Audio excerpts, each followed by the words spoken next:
नमस्कार दोस्तों, welcome back on my YouTube channel. दोस्तों आज की इस वीडियो में मैं आपको एक नए जॉब के बारे में बताने वाला हूं। और दोस्तों ये जो जॉब निकली है वो एसएससी के द्वारा भारतीय मौसम विज्ञान विभाग यानी इंडियन मेट्रोलॉजिकल डिपार्टमेंट में निकाली गई है। और वैकेंसी जो है दोस्तों वो 900 से ज़्यादा वैकेंसी है, तो आपके लिए अच्छा मौका है। डिटेल जानने से पहले दोस्तों आईएमडी के बारे में जानते हैं। तो आईएमडी जो है भारतीय मौसम से संबंधित कार्यों को अंजाम देता है, साथ में ये भूकंप विज्ञान से भी संबंधित कार्यों को करता है। तो आपके लिए मौका है कि आप इसमें सिलेक्शन लें। तो दोस्तों डिटेल जानते हैं कि इसकी शैक्षणिक योग्यता क्या रखी गई है, एज क्राइटेरिया क्या है, इस एग्जामिनेशन पैटर्न क्या है, ये सारी बातें हम डिटेल में जानते हैं। तो दोस्तों एसएससी ने भारतीय मौसम विज्ञान विभाग में साइंटिफिक असिस्टेंट की पोस्ट के लिए नोटिफिकेशन को जारी कर दिया है। तो इससे जो महत्वपूर्ण तिथियां हैं इसके बारे में हम जान लेते हैं। तो सबसे पहले देखें कि date of submission of online application कब से है। तो वो शुरू हो चुका है दोस्तों 30/9/2022 से, और आपकी लास्ट डेट रहेगी 18/10/2022। इसके बाद लास्ट डेट और time for receipt of online application दोस्तों 18/10 को ही है।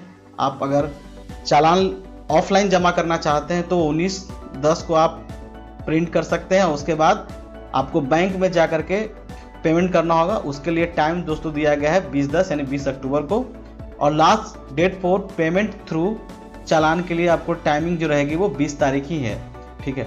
इसके बाद देखें एप्लीकेशन फॉर्म को अगर करेक्शन करना है तो लास्ट डेट उसकी है दोस्तों 25/10 यानी 25 अक्टूबर।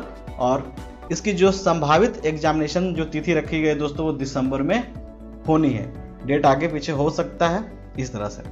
एज लिमिट और रिलैक्सेशन क्या मिलेगा इसके बारे में हम जानते हैं। तो सबसे पहले देखें यहाँ की एज लिमिट है दोस्तों वो 30 वर्ष से ज़्यादा नहीं होना चाहिए।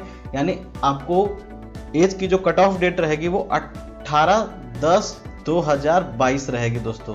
यानी इस दिन आपको 30 वर्ष से ज़्यादा नहीं होना चाहिए। यानी आप अपनी डेट ऑफ बर्थ देख सकते हैं तो 19/10/1992 के पहले नहीं जन्म होना चाहिए और 17/10/2004 के बाद जन्म नहीं होना चाहिए। यानी ये दोनों जो डेट ईयर के साथ है इसके बीच में आपका जन्म होना चाहिए। लेकिन दोस्तों कुछ परमिसेबल एज रिलैक्सेशन है अपर लिमिट में यानी अपर एज लिमिट में। उसके लिए क्या है तो इसमें देखें जो SC ST कैंडिडेट्स हैं उनके लिए 5 वर्ष हैं, OBC के लिए 3 वर्ष रहेगा दोस्तों। PWBD कैंडिडेट्स जो अनरिजर्व वाले हैं उनको 10 वर्ष का एक्सटेंशन मिलेगा इसमें। PWBD OBC कैंडिडेट हैं उनको 13 वर्ष का, और PWBD जो SC ST कैंडिडेट्स हैं उनको 15 वर्ष का अपर एज में छूट मिलेगा। एक सर्विसमैन है दोस्तों उनके लिए 3 साल जो रहेगा deduction of the military service, यानी जो उन्होंने सर्विस किया है उससे 3 साल कट करके इनको एक्चुअल एज में डेट ऑफ जो क्लोजिंग है उस दिन रिलैक्सेशन मिलेगा। डिफेंस पर्सोनेल हैं, डिसेबल कैटेगरी से आते हैं, उनके लिए भी 3 वर्ष की जो है वो एक्सटेंशन रखी गई यानी अपर एज में छूट दी गई है। डेट ऑफ बर्थ काउंट की जाएगी वो आपको मैट्रिकुलेशन के सर्टिफिकेट से काउंट की जाएगी। बात करते हैं इसकी एसेंशियल एजुकेशनल क्वालिफिकेशन क्या है और वो कब होना चाहिए, यानी 18/10/2022 को कंप्लीट हो जाना चाहिए।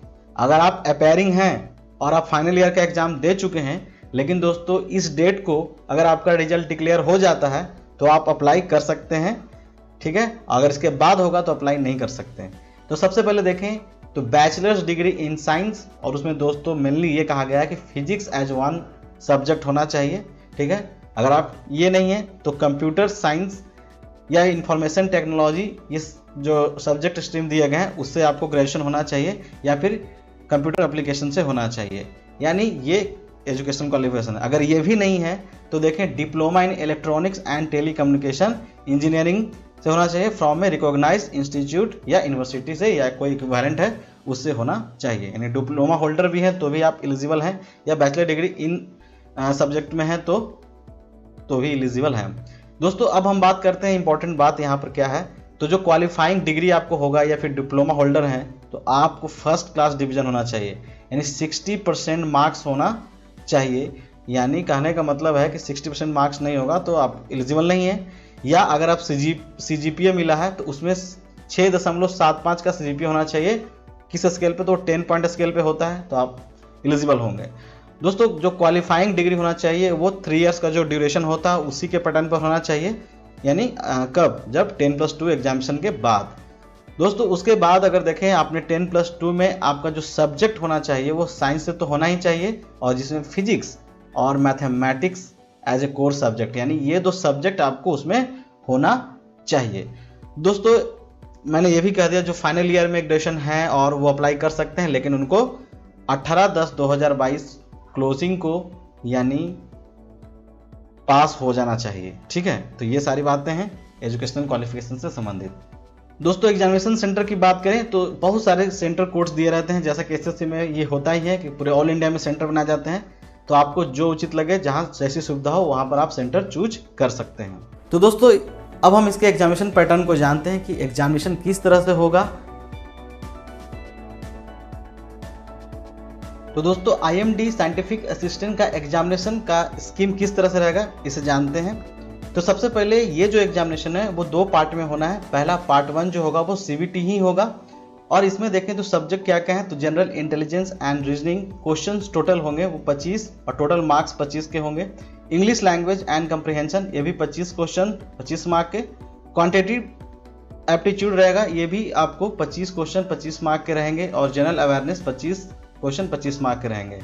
उसके बाद दोस्तों पार्ट 2 की बात करते हैं, और ये पार्ट 2 भी जो है आपको जो है CVT ही होना है। तो इसमें हम देखें तो सबसे पहले सब्जेक्ट में क्या है, तो दोस्तों आपकी क्वालिफिकेशन जो रहेगी, यानी जो सब्जेक्ट आप ऑप्ट करेंगे उसी के अकॉर्डिंग ही आपके क्वेश्चन पूछे जाएंगे। जैसे अगर आपने फिजिक्स सब्जेक्ट है तो आपको फिजिक्स के 100 क्वेश्चन होंगे, या computer science and information technology के हैं तो उससे आपके रिलेटेड 100 क्वेश्चन रहेंगे, या फिर आपने इलेक्ट्रॉनिक्स एंड टेलीकम्युनिकेशन इंजीनियरिंग किया है तो उससे ही रिलेटेड 100 क्वेश्चन रहेंगे, और इसके लिए भी टोटल जो अलॉटेड मार्क्स रहेगा दोस्तों वो 100। अब हम टाइमिंग की बात करते हैं, तो दोनों पेपर यानी पार्ट 1 और पार्ट 2 को सोल्व करने के लिए दोस्तों आपको 120 मिनट यानी कि टोटल 2 घंटे का वक्त मिलेगा। इसी में आपको सोल्व करना, और ये सारे जो पेपर होंगे वो आपको ऑब्जेक्टिव ही होंगे, मल्टीपल चॉइस होंगे। दोस्तों इसमें नेगेटिव मार्किंग है, 0.25 मार्क्स रखे गए हैं। अगर आप कोई क्वेश्चन को गलत करते हैं तो नेगेटिव मार्किंग 0.25 यानी 1/4 का आपको डिडक्शन होगा। तो इस तरह से ये एग्जामिनेशन स्कीम है। तो दोस्तों उम्मीद करता हूं कि आपको सारी बातें समझ में आ गई होंगी। तो दोस्तों ये वीडियो का पार्ट 1 है, पार्ट 2 इस वीडियो का मैं ज़रूर बनाऊंगा, उसमें आपको प्रमोशंस, इसके नेचर ऑफ वर्क, ये सारी बातें डिटेल में बताऊंगा। तो दोस्तों उम्मीद करता हूं कि आपको वीडियो अच्छी लगी होगी, तो इसे लाइक, चैनल को सब्सक्राइब और दोस्तों के साथ शेयर करना बिल्कुल ना भूलें। तो चलिए मिलते हैं पार्ट 2 में, तब तक के लिए जय हिंद।